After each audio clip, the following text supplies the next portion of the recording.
All right, we are back with a new episode of the Human Health Collective, and I'm so excited for you all to be here and going on this journey with me. So if you're new to the podcast, the Human Health Collective is really a place where I, Dr. Libby Schwartz, want to bring people together that are in health and wellness, break down the walls of kind of siloed healthcare and wellness care, and bring people in for genuine, open conversations. So today I have Regina with me here today. I'm so excited.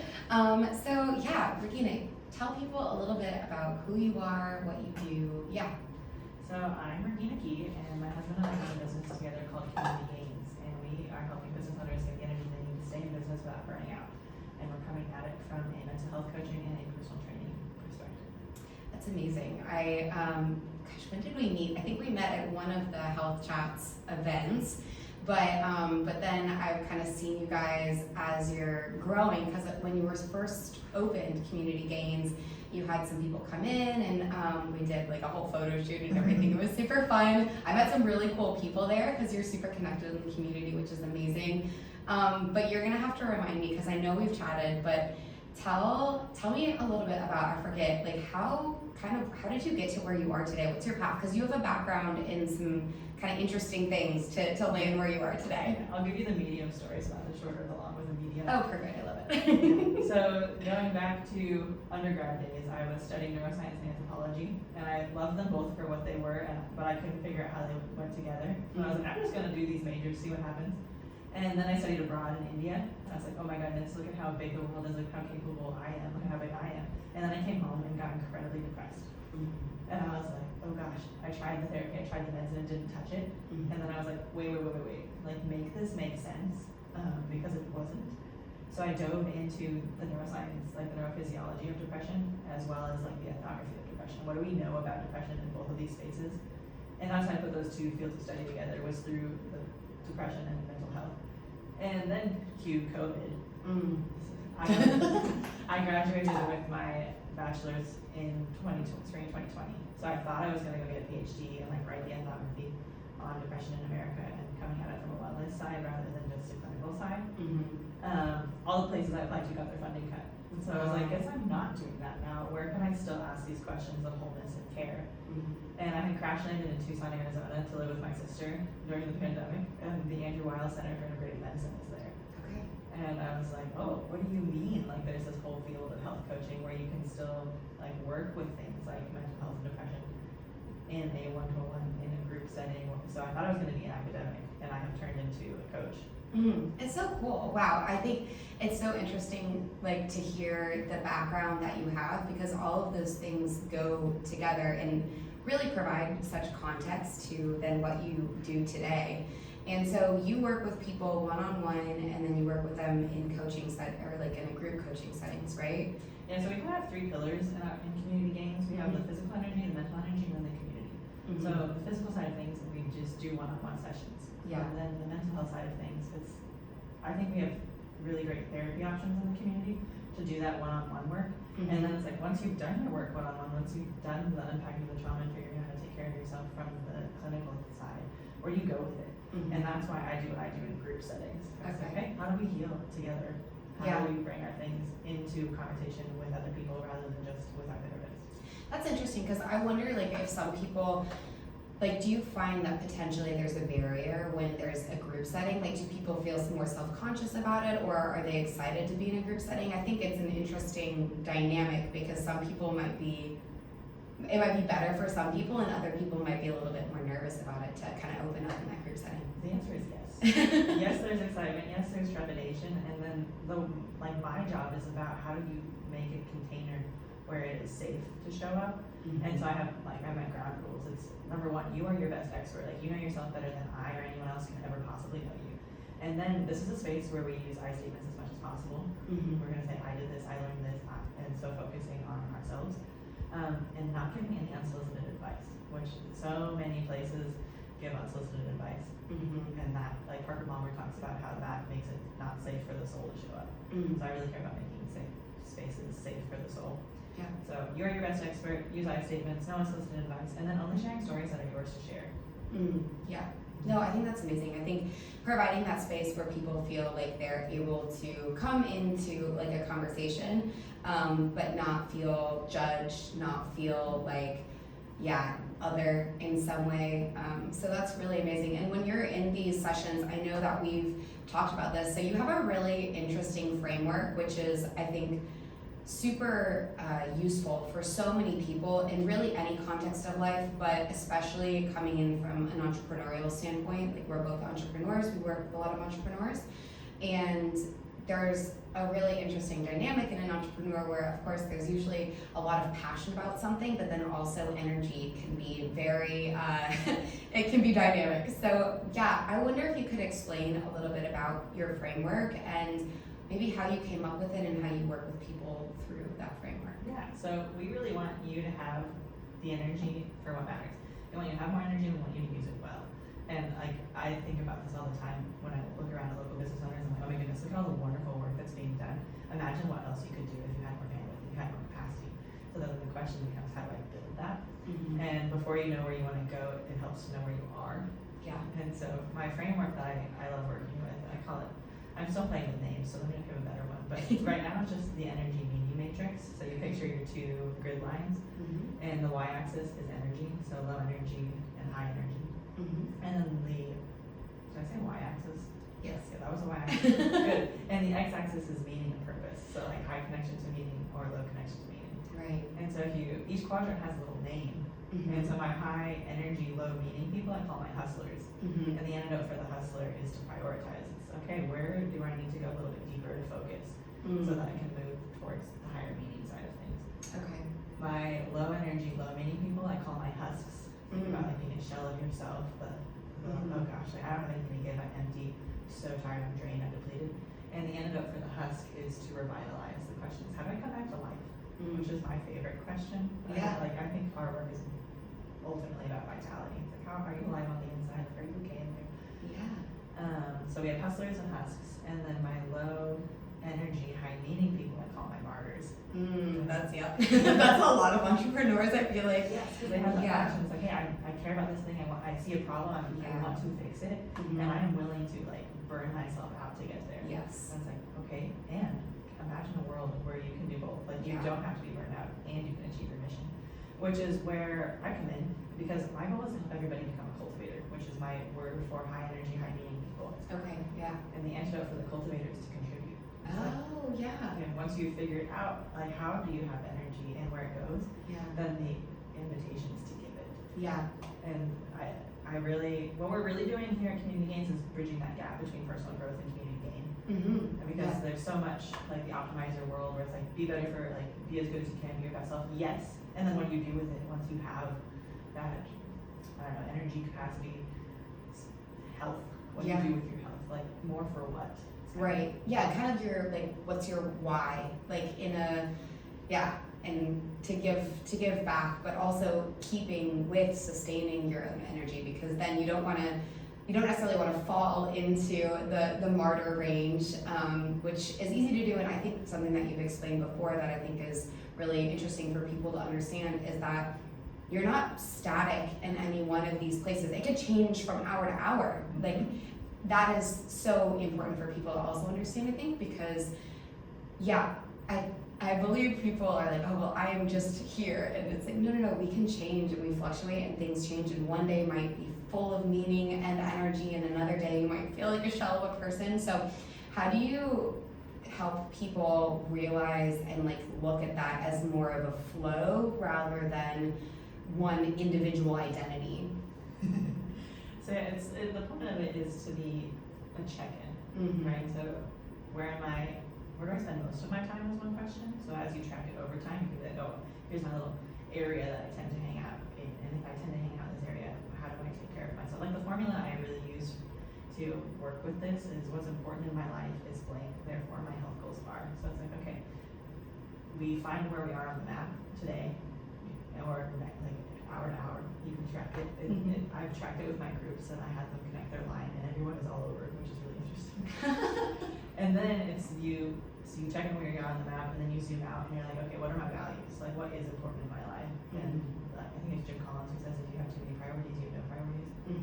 And so narrowing in on those two values, like my working titles for my values right now are wisdom and wonder. Like what's important in my life is wisdom and wonder. Therefore, how do I, like wisdom is about learning, so how am I learning today? What does that look like in an outcome goal and a behavior goal and all the way down to an action step? Yeah. And so once you have your what's important in your life, then you get to get gritty with how you take care of yourself. And I wish we had a better word for self-care. Like, I think about how the Indian language has, what, like 33 words for snow.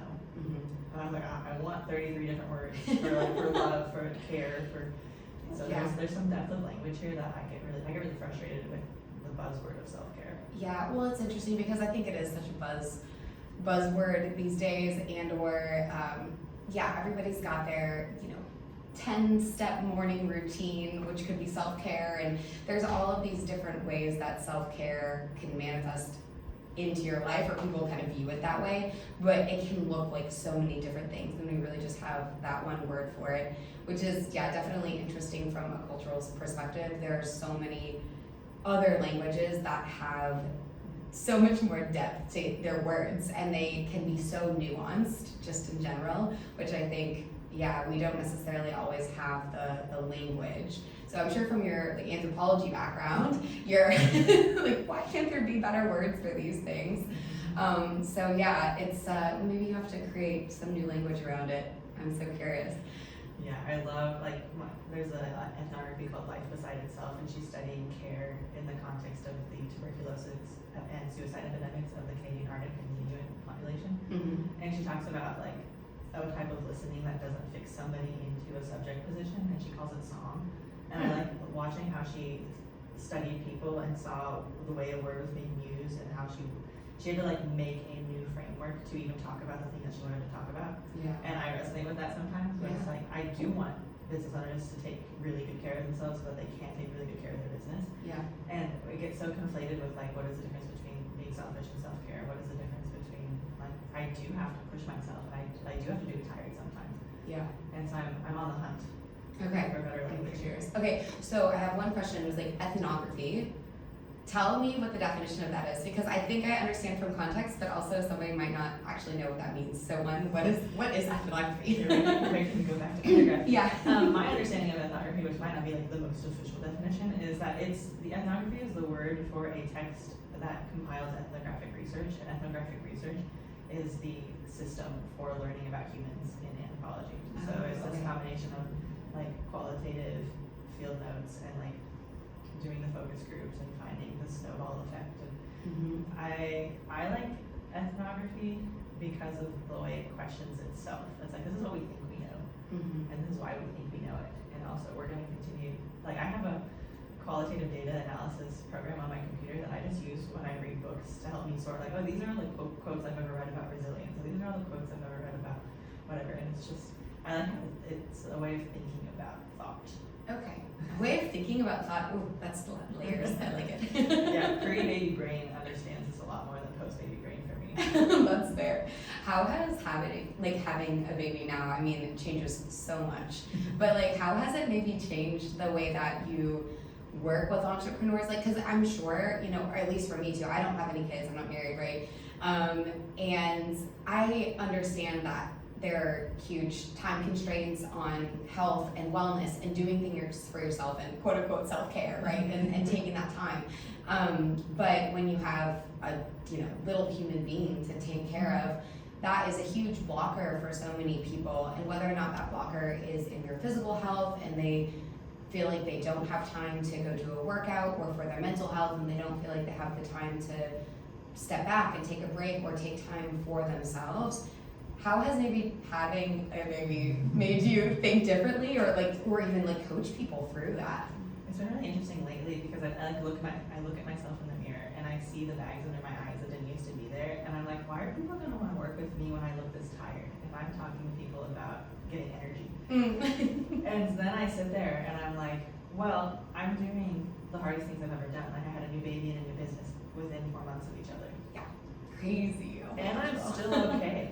I'm doing it. And so then I look at the bags under my eyes, and I'm like, well, on the surface you could make up a story story. And then I like look at it and I'm like, dude, look at the grit and like look at the depth of this. Or like more and more I'm trying to become a person who does genuinely hard things rather than making things hard.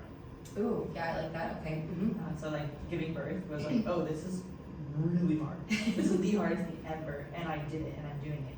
Or like I think about like when I was backpacking in India, I was like, this is hard.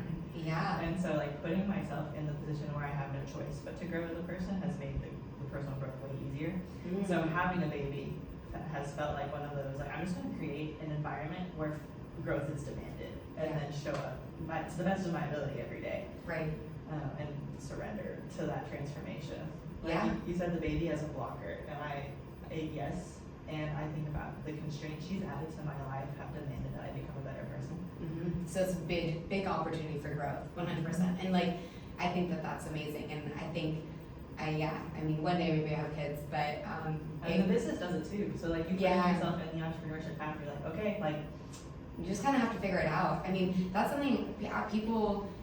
I think it's probably true for a lot of entrepreneurs, but especially for me, I don't know, in physical therapy school, we got zero. We had one lecture on something about business, but literally not helpful at all. I think I learned what an LLC was, which was, somewhat useful. Yeah, there was one panel about anything business related in my coaching certification.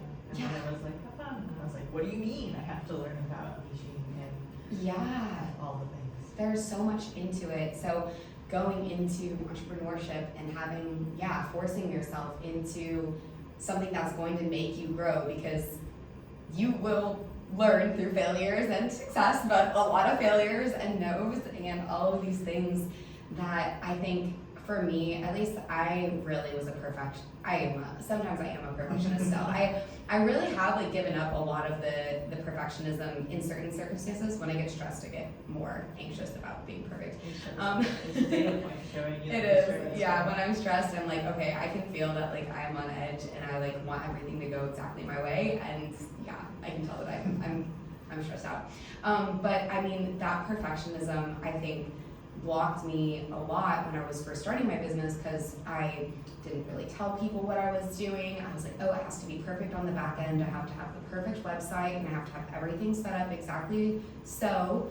And then, I opened up and I was like, well, wait, where are all the people? So I was like, oh, I didn't talk about it for 6 months while I was building this thing, And so now I think I learned a lot from that, and now I just talk about all of the things I'm doing constantly, which maybe is confusing to people, but at least you're doing.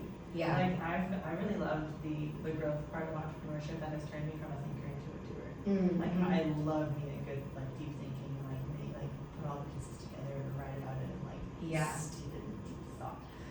And I have had to learn how to like here's the calls, here's the promotion, here's like go talk about the thing, go to the event, go like build the space and not just think about it. And I am grateful for it, and also it's been a stretch for me. Yeah, it definitely is. It pushes you into that thing. Okay, I need to ask her about India, because I want to know, wait, so you were backpacking through India, you were studying abroad there, and then backpacking through India.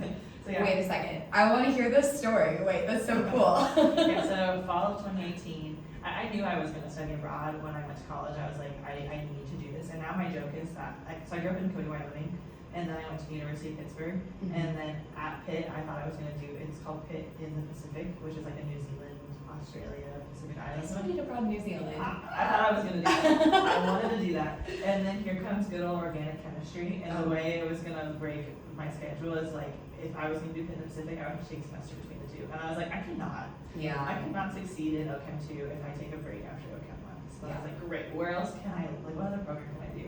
And then I found Pitt in the Himalayas. So it's a 5-month program in northern India. And we were based in Missouri. So like, I think it was like an 8-hour drive from Delhi, but like driving from Delhi, talk about adventures. And so I was home base, and it was an international boarding school. So there were like bubbles. There were layers in India. So we were pretty sheltered in our international boarding school, and then Missouri is a tourist town, so it's like a little bit fancier.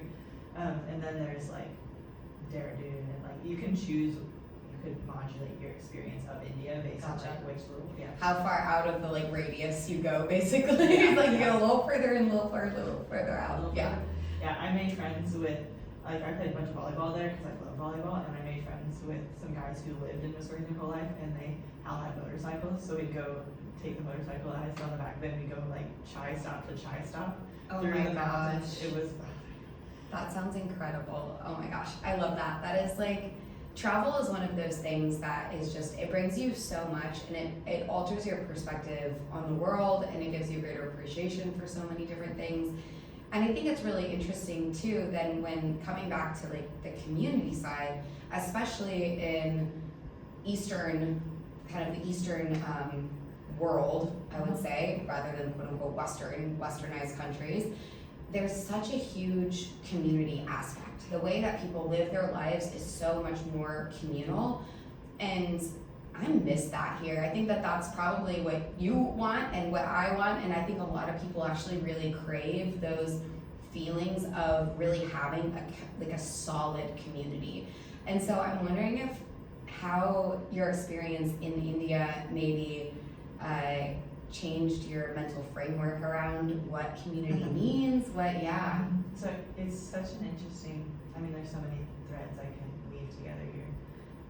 The first one I'm thinking about is, remember, I did a village stay when I was in India, so I stayed a week in a home with like a rural Indian village, and they gave, this house has 4 rooms in it, and they gave one of the rooms to me and my roommate, and then I think there were like 8 to 12 other people living in this house, and so they were all in the other, like one of the rooms is a kitchen, and so they were all in the other 2 rooms, and they had their like floor beds, and so I've got a floor bed in my house right now for my 1-year-old, and so she can crawl on and off of it of her own accord, and so I'm sitting there with the floor bed with my 1-year-old thinking about the just the communal living of India, and then like my mom just moved here, and we're starting to like plant seeds to have like a multi-generational home, and it's just making me think about like what does it mean to show up all the time and not just when I'm like put together. I don't know, that was a little bit of a tangent, but I was also, no, it makes sense. Okay, cool, thanks. I was also thinking about how when I was in India I got to do an independent study, and my question was, what does it mean to be happy and healthy? And I was doing interviews in India, and then I was going to do interviews when I got home too, and compare and contrast them.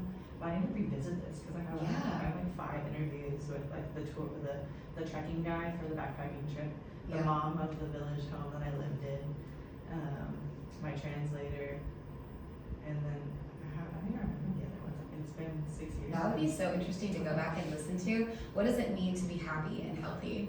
So what does it mean to be happy and healthy? Great. I'm curious. Yeah. What would you say? I mean, because I'm sure it's constantly, again, like everything is fluid, right? So it's constantly changing potentially on the day, but I'm curious as to what you would say now. Like what makes, what's 2 your things. answer? One, I was filling out the form for health chats today, and the question about what would you want to see more at health chats. I was like, I want to know like the definition of health. Because I think about that all the time, where it's such a big word, but it's also so slippery. Like, what does health mean? And I've done like my deep thinking or anything about it, and like the old English word "how" means like healthy, full, sound, has like this whole breadth of meaning. So that's my favorite word for health. And then like the happiness piece is making me think about our conversation about entrepreneurship, and like I love the invitation for growth, and they're like, okay, Regina, like here's a problem, figure it out. Like, are you gonna, you're challenged, should you choose to accept it? And like that makes me happy. And also like my marriage to Logan, we demand growth out of each other, and we love it. And also I've had friends tell me like, Regina, it's really hard to be friends with you because you demand that we become better people. Like you just expect growth. And yes, that works for some people and it doesn't work for others. And I'm more and more I'm like learning to like, it's just about a good fit. It's not about right or wrong. No, I think that's really interesting, and I think I was on this retreat in Greece with a bunch of entrepreneurs, and I've gone every year to different ones, and it was absolutely amazing. People will probably hear me talk about it like a cajillion times because yes, but I'm with all of these entrepreneurs, and there was kind of this theme of like talking about that and like kind of bringing together what health and happiness and growth and friendships, and within all of that, you know, when you're becoming an entrepreneur or you are an entrepreneur and your life maybe slowly changes, it can change really fast, but it also can kind of just be this sequence of things that you're working on and you're growing in.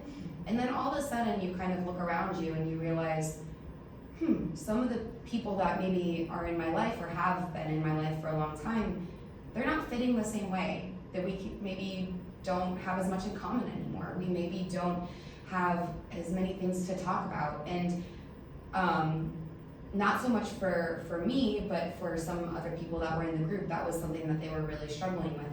And it was an interesting way to kind of talk with people about that experience and what it does mean to be an entrepreneur, because for me, I have people from all over the world that I've been friends with, and also my friends from middle school and high school. And I don't have a lot of friends, but I have like really close friends. And those people, we reminisce about what high school or college was, and we still have these things in common. But then now I have all of these other people who are entrepreneurial, and it's interesting to not put pressure to be a certain way with the friends that have, maybe been there through so many things and you have so much history there, but then not put pressure in a new way on them. And then also, be able to still formulate these new relationships with people. So it's really interesting dynamic to kind of think about. And for some people, it does mean, if they're in a group where there's just a lot of partying and drinking and there's no growth at all, then that could be a really stifling situation to be in potentially as an entrepreneur. And so taking a look and trying to fill your life with people who help fulfill you as well, and kind of you can grow together, I think is important too. One of my favorite personal growth questions that I have landed on, is from Douglas Steer and Parker Palmer. And they talk about how who am I and whose am I are interconnected questions. And you can never fully answer one or the other without them both being woven together. Who am I and whose am I? What's the whose am I part? Who do I belong to? What's my community? Who are my people? How do I understand myself? Yeah. And so I think about India was a huge who am I discovery for me. And it was like, I've been with Logan since I was 16, and we stayed together when I was in India, but we were living separately for 6 months for the first time since we moved in together. Yeah. And that was like, oh, who am I? Yeah. Who am I? And then I got to come back and like continue to, okay, whose am I? And then moving to Chattanooga, okay, who are my people here? Who can I help? Who do I need help from? And then that's another thing I want to emphasize with community is I've learned like the power of asking. And like if I don't ask, then no one can fill a role. Yeah. If I pretend that there are no roles to fill. And that, like being pregnant and having a baby like forced me to learn that, and then also having a business, that's another thing that I had to learn to be okay. Yeah, I feel like we think in the U.S. a lot of times you feel like you're going to be a burden on somebody if you're asking them to do something, and I still feel this. I'm like thinking, oh, I really need to get a ride.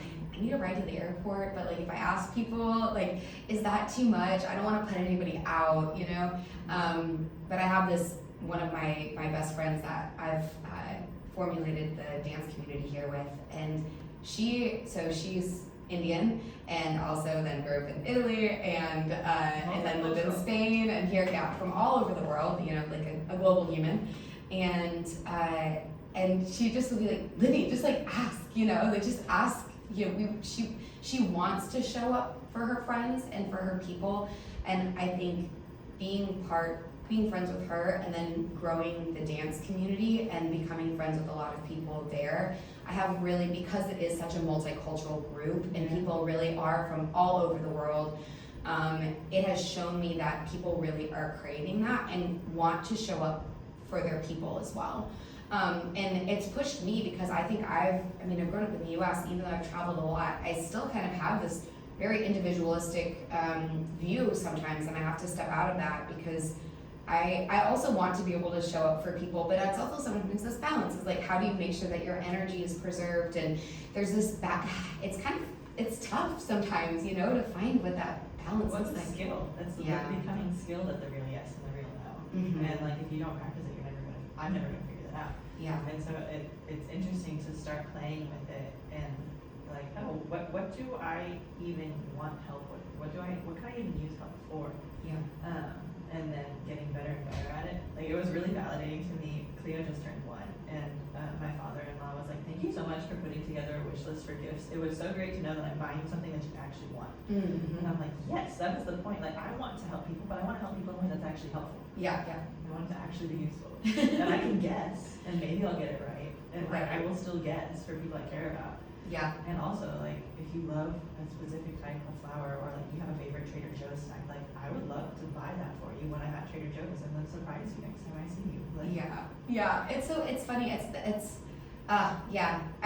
think we assume other people either know what we're thinking sometimes, or we just, it doesn't even cross our mind to ask for things in a specific way like that.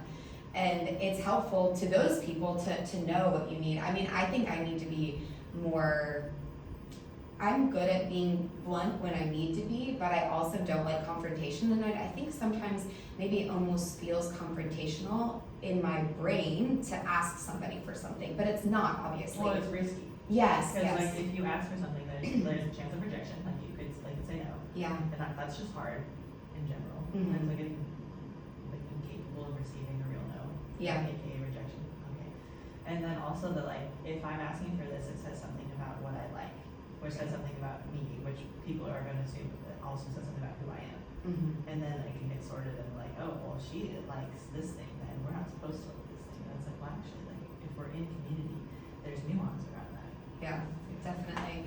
It's interesting. I was listening to a couple podcasts recently, and resilience has been a big thing that has been coming up, and just like thinking about resilience and rejection, and just like the fact that we are not used to having rejection really these days, or are uncomfortable with it. I think probably it's been like that for a while, but especially in a day and age when social media and just like the,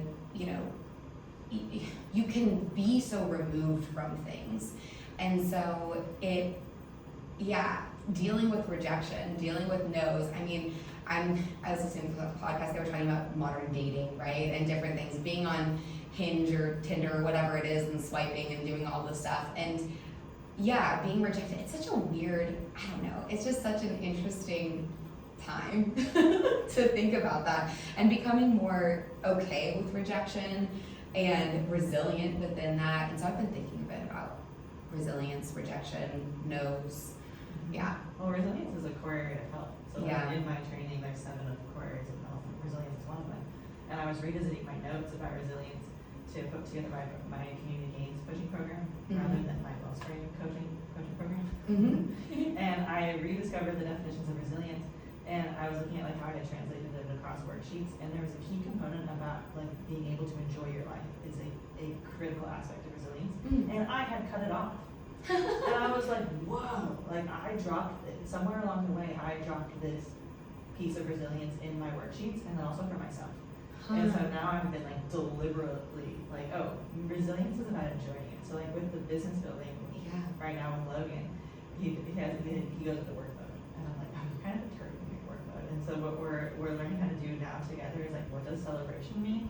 And then how do we enjoy it while it's hard? Like even though it's hard, like can we still enjoy it? Can we still fun with it? Can we still play with it? Can we still?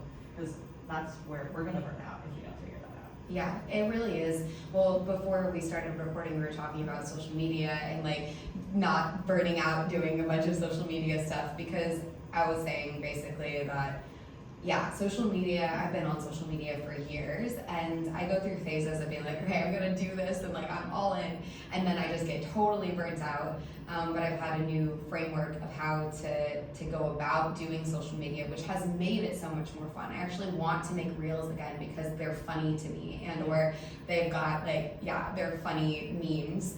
And I feel like I can put more of my personality into it rather than having to just be this one, physical therapist persona on Instagram. And instead I get to actually be me and show like all of these different parts of me, and the funny parts of me, and the sassy parts of me, and all of these different things. And so I think that, yes, showing up and doing social media consistently is hard. Like, it needs to be a whole other person's job. But it's, yeah, it's like, eventually I would love somebody to do it for me. But in the same breath, it has been a lot more fun since I started finding a way to make it fun, in a way that isn't going to burn me out. So I'm gonna hazard a guess that you're a person who likes to do hard things. I do like to do hard things. Yeah. I'm training for an ultramarathon, so.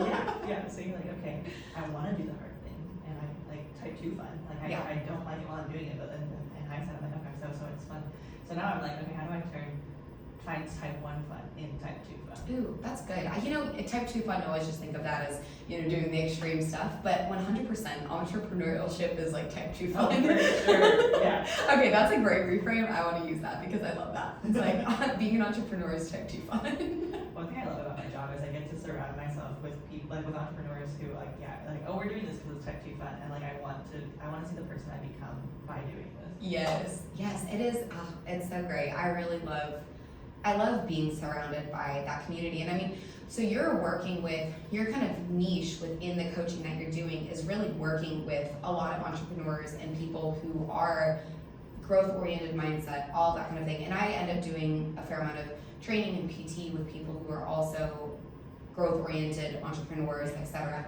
And I love it because you're surrounded by people who are constantly excited about their thing, whatever it is. And it might not be your thing, but to be able to be in that same room, there's such an energy there. And so I'm curious if you've had any people that are in your groups that you've maybe had like lessons from, where you've learned from them, because I'm sure, it's constantly learning from each other, but I'm curious if there's any nuggets that you've learned. Oh, for sure. Who am I? Whose am I? Like, I'm in the room as the coach, but like I said, you are your best expert. We're both experts in the room, so you're the expert on you, and I'm going to be the expert on what questions to ask to help you get where you want to go. Yeah. And so, of course, there's constantly nuggets, and maybe this is what I should be making my content about, is like, okay, here's the nugget from this week that I learned that I'm applying to my life. Let's see if I can come up with one on the spot.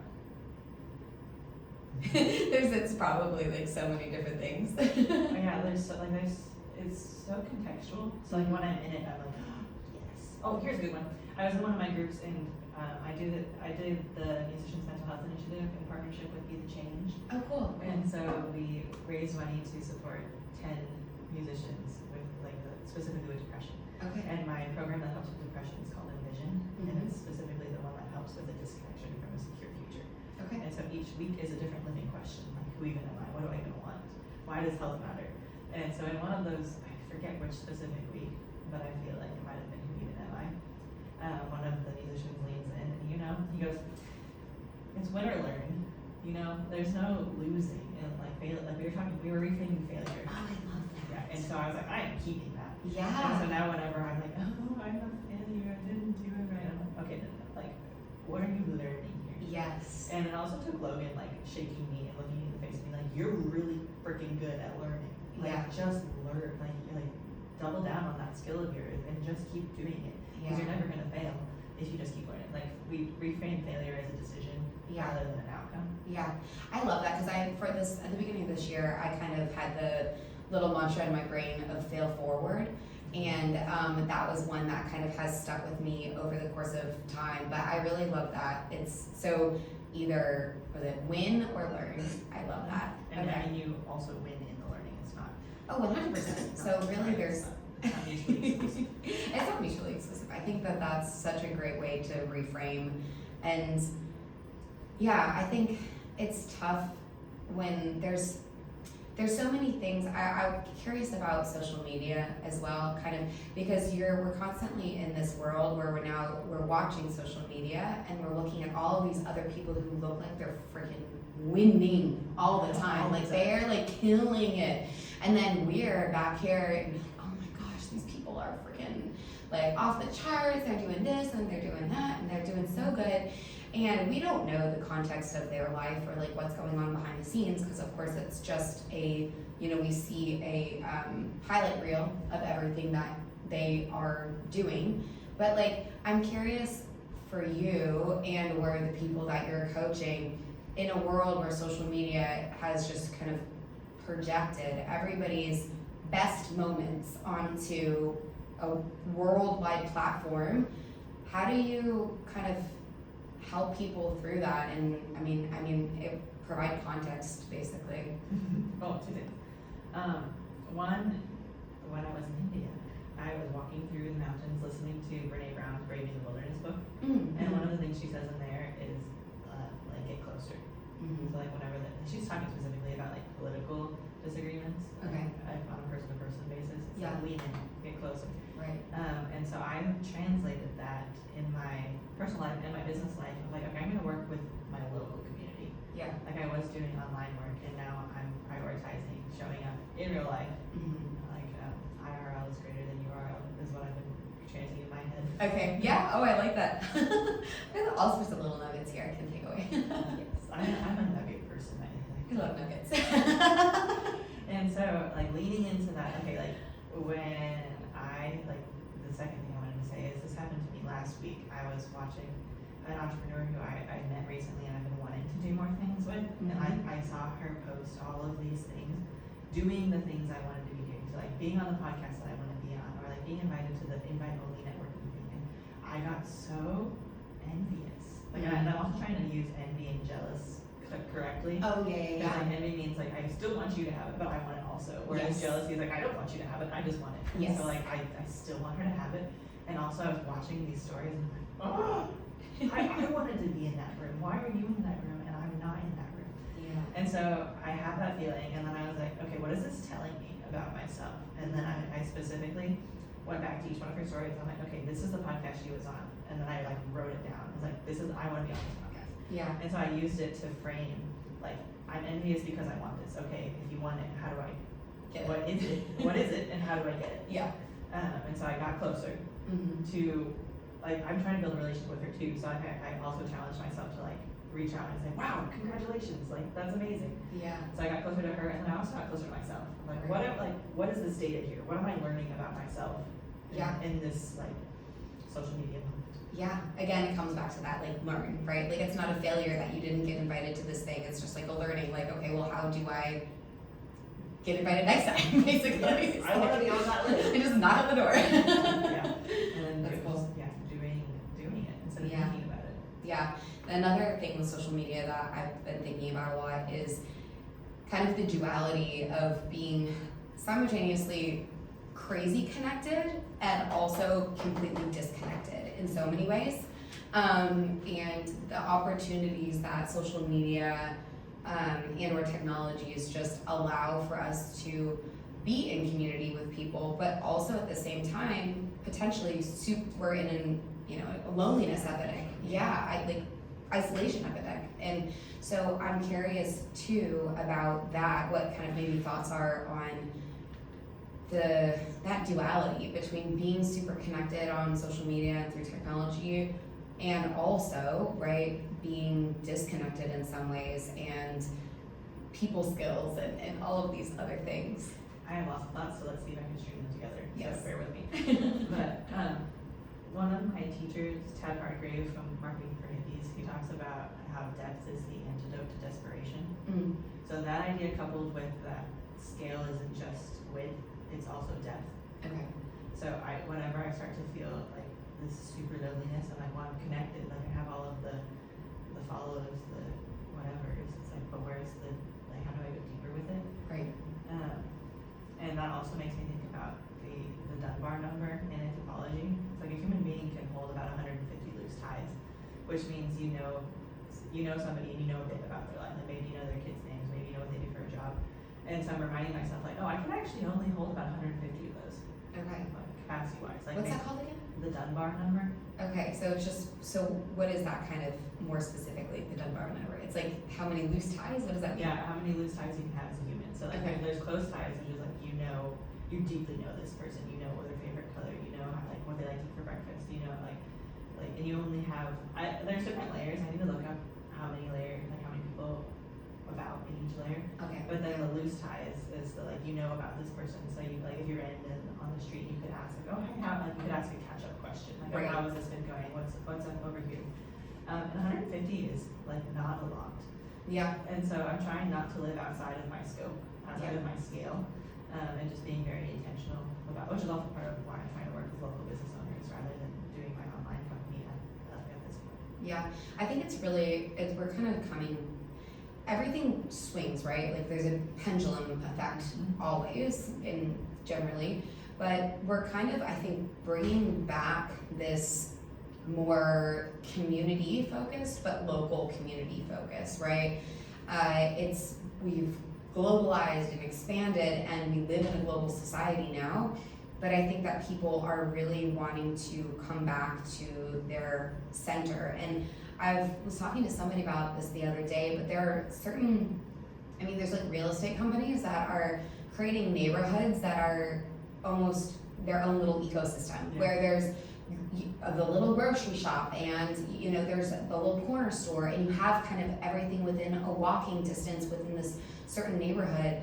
And something that I love in Europe when I'm over in Europe is, there's a market on every street corner. You can walk down any street probably and you'll find like a little vendor with or a cafe with some fruits and charcuterie or whatever. And people are walking everywhere. People are playing chess on the side of the road in front of the coffee shop. And there's this sense of community whenever I'm in Europe that I don't see a lot of times in the US. And it could be Europe, India, really anywhere else. But it's such an interesting thing that comes getting back to that difference between the individualistic society of what the US kind of is, and then these other countries that really share community just in their culture. It's already baked in, it's already integrated. And I think that the US is really craving that. I think there's so many entrepreneurs like yourself, people that I'm meeting that are really craving community and wanting to bring a sense of that here. But we also live in a city and a place where our society has not necessarily given us the greatest structure to have that. So there's a couple more barriers, I think, sometimes. Oh, for sure. I think it's like the two kind of buzzwords I'm working with in my world are community and self-care. Mm-hmm. And like, okay, if we say that on the surface, what does it mean? But then what does it really mean? Yeah. When you get into it. And that like longing for saying that like, oh, the infrastructure isn't here for this. Mm-hmm. And like, how do I be okay even if it's not there? Yeah. Which gets me thinking about like connection, like what is connection when we're talking about it with social media and things. And before Community Gains, I was doing Wellspring coaching, which was my private practice where I worked with depression as disconnection, not just disease. Mm-hmm. And so I got really granular about like, okay, like when I'm depressed, what am I disconnected from? And I kind of got into like 5 pillars, which was okay, I can be disconnected from my body. Maybe I'm not moving, maybe I'm not eating, maybe I'm not sleeping. Disconnected from people, including myself, and like being of service in my community. Place, like do I get out in nature? Do I feel safe in my living environment? And then also source, which is my word for spirituality. So things like beauty and delight and enjoying things again. Wonder, exactly. Yeah. And then hope, like being disconnected from hope, which like I define as goals, agency, and pathways. Okay. Yeah, that's such a great framework to think about with depression, or just like thinking about how to be connected or disconnected from so many things. Because when you start to again think about what connection actually means, it could mean so many different things, and to different people it's going to mean different things. Are you familiar with Stephen Covey's Circle of Influence and Circle of Control? Yes, I've heard it before, but give me a refresher. I like just learned this phrase from Logan actually, but so I just read the chapter. Let's see if I can pull it. But the circle of control is the thing that you actually have like a say over, some agency over, and circle of influence is what's the actual definition? But I want to look up the actual definitions and give it back to you. But the point I'm trying to make is that proactive people, the circles match. Oh, okay. Yeah. Reactive people, your circle of control is really small, and your circle of influence is really big. And so like the real connection I think happens for proactive people. Yeah. People who like their control and influence match. I just want to look it up now, but anyway. we'll have to put a link to the book or something. What's the book's name? The 7 Habits of Highly Effective People.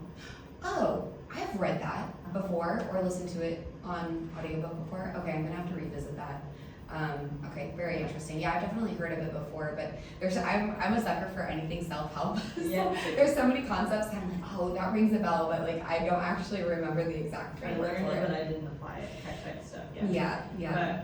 But I think like the return to local is one way of matching your circles. Mm-hmm. And Okay, yeah. becoming more proactive, at least in my life.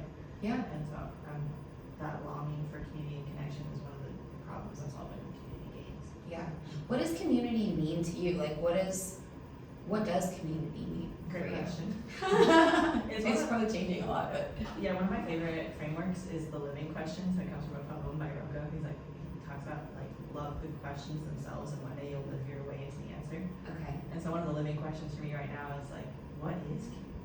Yeah. And like I named my business Community Games. Like that's a claim, a bold claim. Like how does the community gain?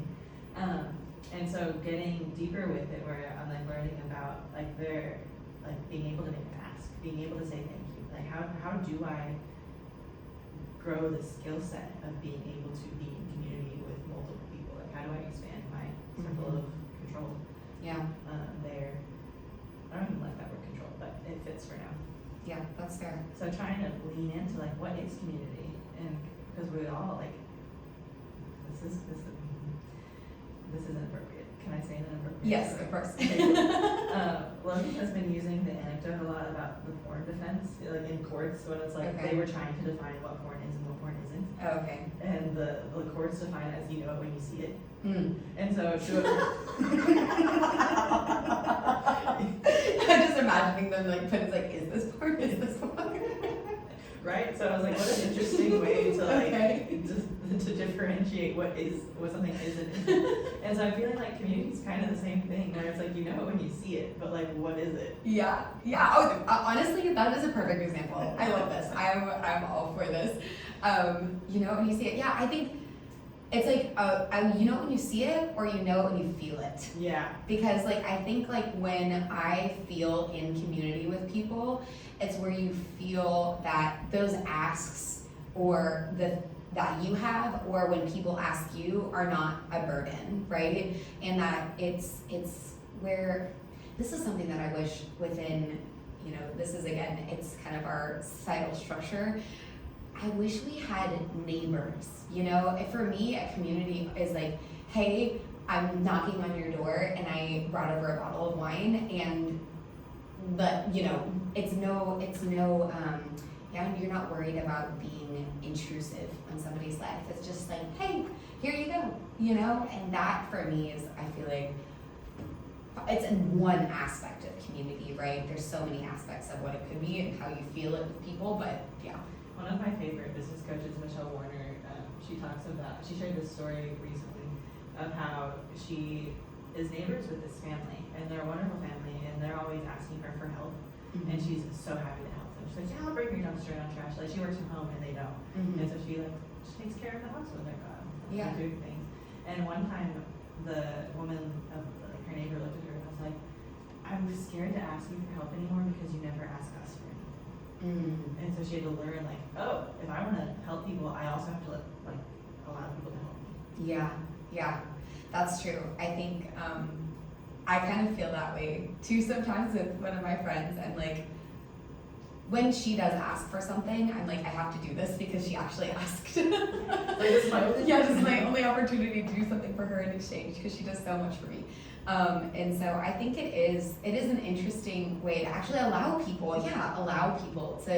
to give them an opportunity to help you in the ways that, you know, and not be a martyr. Right, It's getting me to think about how, like, when your grandmother asks you to go ask the neighbor for sugar, like, she's probably not actually asking for sugar. Yeah. And Yeah. Like, no, we have forgotten that to a degree. Yeah. Oh man, that's super interesting. I think it made me think of when I was growing up in Knoxville. We had this older couple that lived next door. They were basically our in-town grandparents, and it was like living in community with them because their names are Tony and Bob, and we could like go over and, you know, just knock on Tony and Bob's door, and maybe my brother would.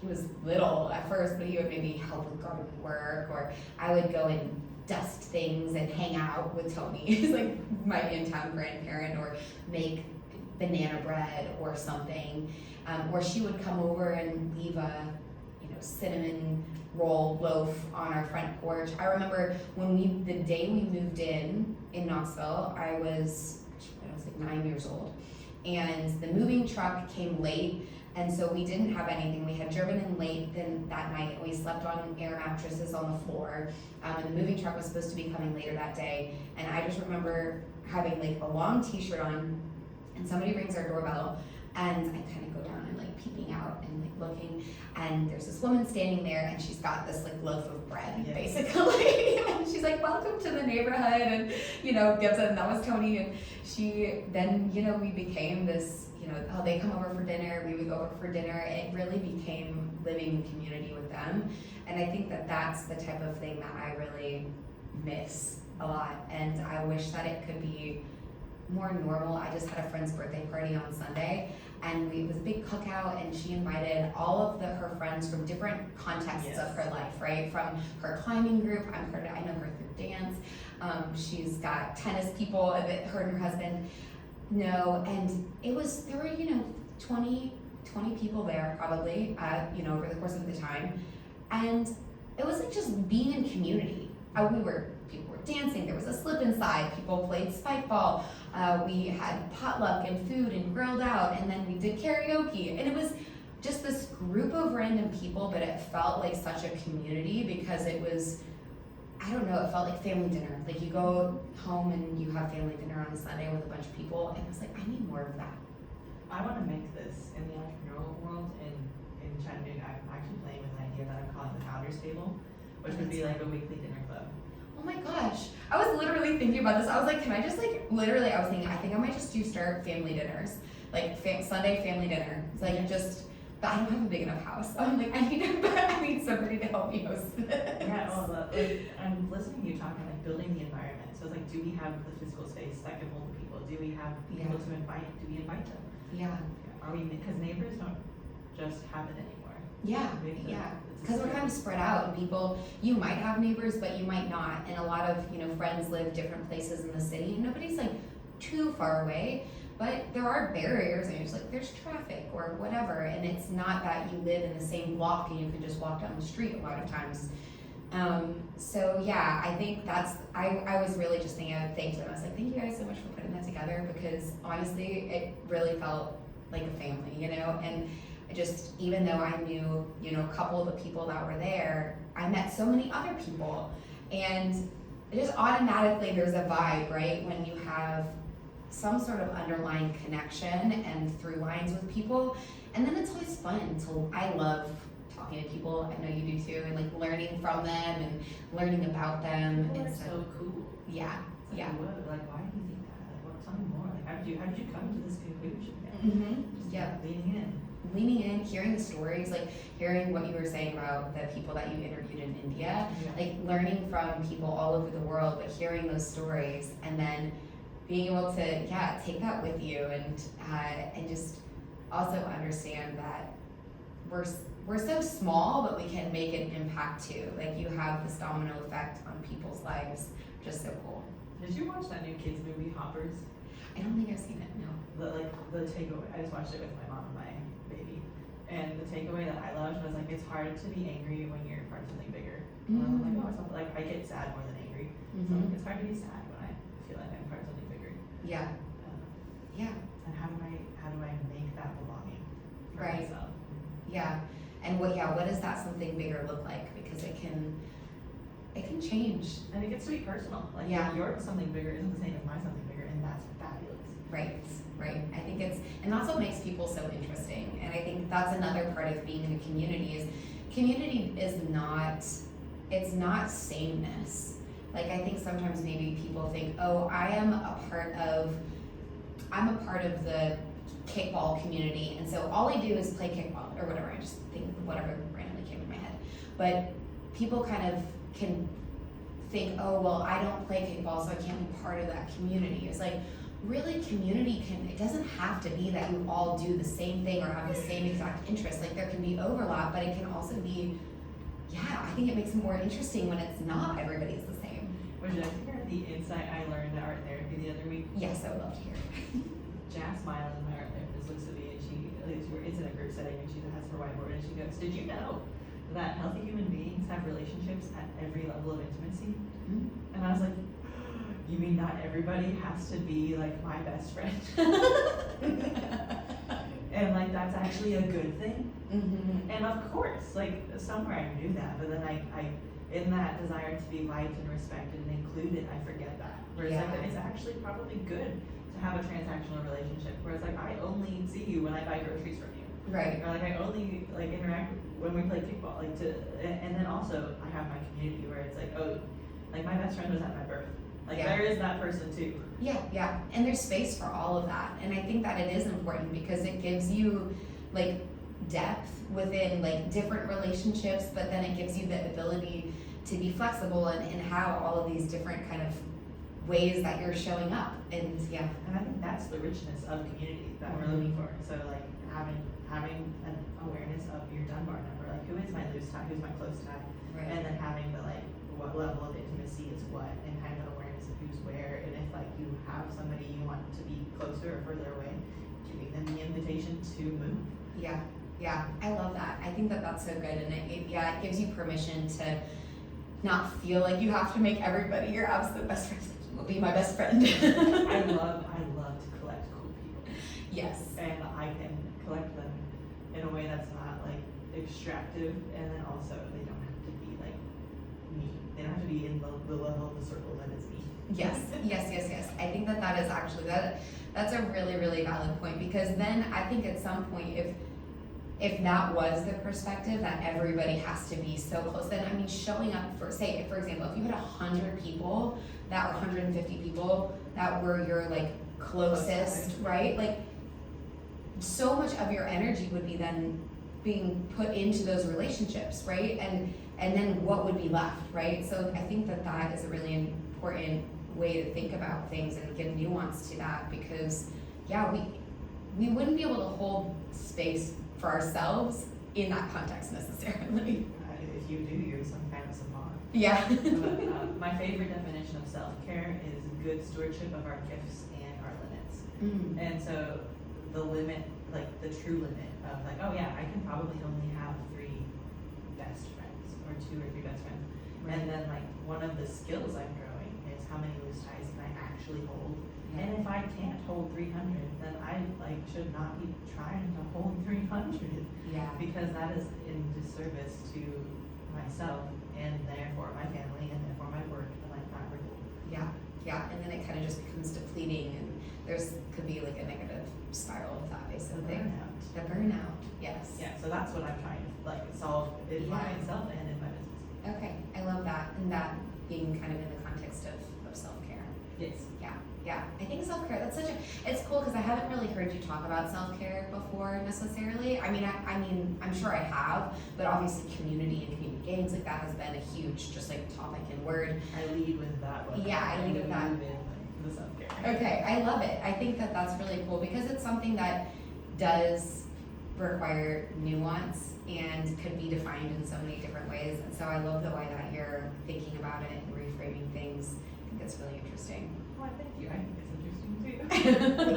You're like, otherwise I wouldn't be doing this. This is a tangent thought that I wanted to say earlier that I forgot to say. Yes. I was thinking more about your like fear of being a burden, Mm-hmm. and I have it too. And then I watch people who, like the confidence that comes from asking even though you know it could be a burden. And I'm like, well, that's sexy. Like, look at that confidence. And so then reminding myself of like, okay, yeah, like permission to be a burden. Yeah. And like the level, and when I feel like a burden and a gap between when my confidence hasn't caught up yet, Yeah. but then that invitation of like, okay, yes, my confidence can grow here. Yeah. Okay, I love that. Yeah. No, I think that it's something that I'm working on maybe, or thinking about a little bit more, but also a big place for me to kind of grow into. I think I've been thinking about this a lot, is from this retreat is, there's certain things that you hear and maybe as an entrepreneur or business person, but it doesn't click for you exactly until you're either in it or there's something that you're like, oh yeah, okay, now yes, I see what this means. And so one of the things that for me, and I don't know how this popped into my brain. I think it'll connect. But being a CEO, like what does it mean to be a CEO and operate a business in that role? And because I think instead of asking for help with things, I have done everything. I am the marketer, I am the social media expert, I am the bookkeeper, I am the sales rep, I am the physical therapist, I am the personal trainer, I am the interviewer, and a lot of those roles I love, right? So it's not that I don't love to do those things, or love aspects of those different roles. Bookkeeping could leave it. So I hired an accountant. But one of the things that I've been thinking about a lot is like, how can I create more space in my life? Space has been a word that I kind of found on this retreat. Is like, how do I create that space by taking on that role as a CEO and actually delegating tasks to other people that I don't necessarily need to be the front runner on, right? So, I mean, there's obviously like other capacity limits and things that I kind of have to work through, but that's something I'm like, okay, where are the things that people can do better than me? Who can do it better than I can? That's gonna give me the space to actually grow my business and do the things that I want to be able to grow my business. So that's something that I've been thinking around a lot. Well, that's actually a community building question, because whenever you invite a team, you're building a community within your business. Yeah, that's so true. Oh my gosh, I love this so much.